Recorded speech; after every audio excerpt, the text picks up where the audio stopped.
Hello and welcome to Little Black Village. My name is Jean-Pierre, and today's segment is about health.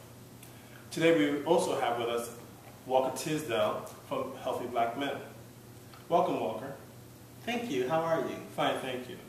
First of all, why don't you tell us a little bit about your business? Sure. HealthyBlackMen.org is an online health and lifestyle magazine for African American males. Primarily, we try to provide news, information, lifestyle information, news you can use about health in a way that is important as well as fun to read for Black men. Well, I definitely appreciate you taking the time to come to Little Black Village. As you probably already know, in the Black community, a lot of things are taken for granted. You know, when you talk about education, jobs, and other issues in the Black community, people often tends to ignore health. And health is as important as education and jobs. Yes, it is. So that's why I asked you to come and tell us a little bit, you know, about how your organization can help, you know, and the coordination of keeping our kids in school by going to organizations like yourselves. Well, I appreciate the opportunity to do that because health is the one thing that you can't buy. Once it's gone, no amount of money is going to be able to replenish it. You know, if you think about some of the most famous people who have gotten ill, like Magic Johnson dealing with HIV and AIDS, millionaire but can't even buy a cure. You know, you think about people who are in the throes of addiction, which is another type of health, and it really is beyond money. And if you think about health in terms of your financial health, think about it as your intellectual health, think about it as your spiritual health, all of those aspects make up who we are. And most of us think about health in terms of just how big or small we are. You know, do we have clear skin or not clear skin? Is our hair good or is it not good? But health really encompasses your entire life.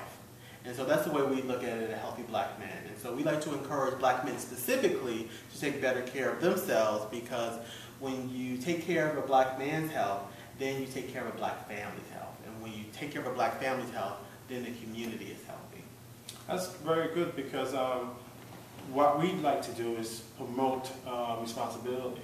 So how would we get teenagers, parents, and those who support our youth to be more responsible in supporting and directing them to taking care of better themselves, and then looking out at the health issues that are prevalent in our community?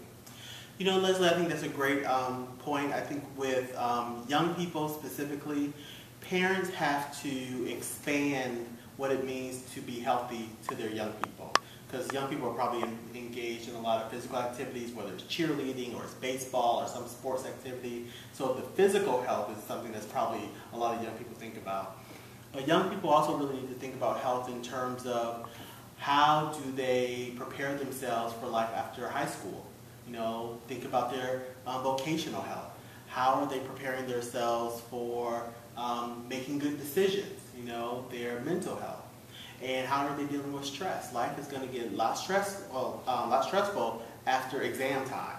You know, there's a lot more stress in life. So I think parents have to first kind of plant that seed. But I also think it's important for all of us to encourage young people to think about health in a different way. Well, again, I didn't want to take too much of your time, and I didn't want to actually make this segment too long. So I hope I can ask you now, would you come back to our show so we can continue this conversation? Sure, I'd love to come back. Great, great. So again, thank you so much for viewing our show. We will be back with Wallker and talking more about health. And until next time, have a good day and make sure you subscribe.